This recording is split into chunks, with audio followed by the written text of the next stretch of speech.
So many things are new and exciting to your 3-year-old. There's new people, places, things to explore. While so much is new, keeping familiar routines whenever you can provides comfort and security to the whole family. Toddler fears. At this age, kids may have many new fears or worries. They may have fears you understand, like going to the doctor, or fears of imaginary things, like monsters. The relationship you've built with your child helps them to feel safe and make sense of the world when it's scary. They look to you for support when they are feeling afraid. Take their fears seriously. They might seem silly to you, but they are very real to your toddler. You can help your toddler learn to overcome their fears by coming up with solutions, like offering them the choice of a nightlight or leaving the door open if they are afraid of the dark. You can also offer a favorite stuffed animal or blanket to comfort them. It is helpful to avoid scary stories or TV. Your best care for these fears for now is to be sensitive and patient and know that this will pass. Trying new foods. You may have noticed by now that your 3-year-old has developed some pretty strong opinions about what they will and won't eat. What your child likes is mostly determined by what they've tried.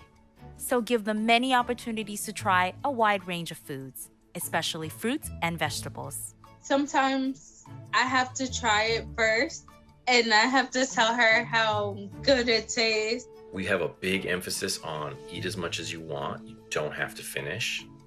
Kind of setting that tone for, like, they're in charge of their body. They're in charge of how much they consume, which is something that I never grew up with. It was like, finish everything, and that's that. It's specifically a struggle with autism and sensory issues, both of which we have been, working with. If he just sees an entire plate of new things, he just shuts down. What you eat has a big influence on what your child will eat. So make sure you're eating the same foods you want them to try. We noticed that he would follow his dad. So his dad would just be like, you want to try this? There's a lot of success in meals if he helps to prepare them. If he's involved in the preparation, then he's more inclined to eat it. Changes in sleep. You may find that your child is less willing to take an afternoon nap in the coming weeks and months. That can be rough for both children and parents. Don't give up nap time all at once, but keep offering it and let your child sleep when they can.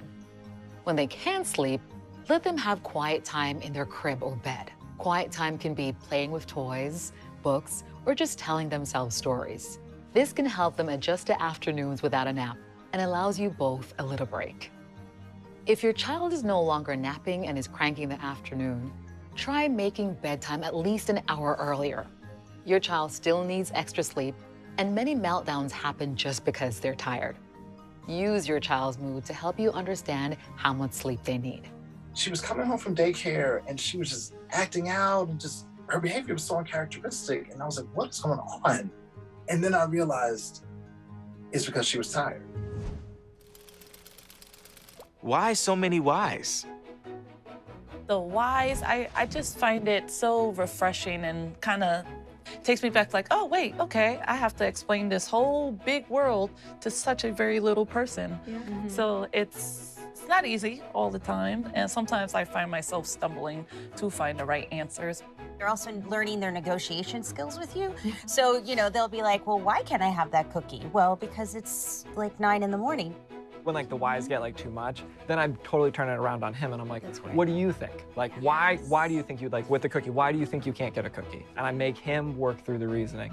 When children ask questions, they're also noticing and learning about what is the same and what is different. It can be awkward or embarrassing for parents when their toddler asks questions about differences, especially in public. They're not doing it to embarrass you or to be rude. They're just genuinely curious. Avoid making them feel like there are bad questions. Remember, your child looks to you as a model on how to treat others who appear different. Finding the calm. Tantrums can be at their worst at age 3. It's the battle of strong wills and weak skills. One of the best ways that you can help your child to learn to handle their challenging emotions is to show them how you handle yours. In my moments with my son when he's tantruming, it's like I also want to be having a mini tantrum, which means a lot of clenching, a lot of like rage, a lot of tightness, and not a lot of breathing. Whenever possible, take a pause before acting on your emotions.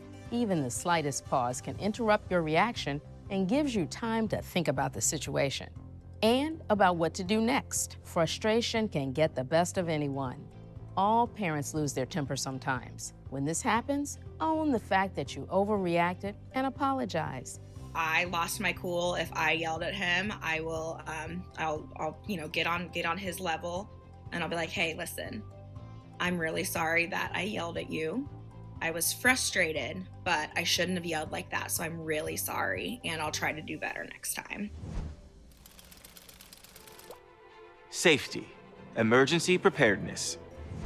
As they're out exploring the world, it's a great time to help your child learn important information in case of emergencies. Start by teaching them their full name, your full name, and your cell phone number. Remembering 9 digits in order can be a challenge, so try making a game or a song out of it. If it's fun and engaging, chances are your child will learn your number over time. While they're still learning, it's a good idea to put your contact information inside your child's clothing or on a bracelet when going to crowded public places in case they forget.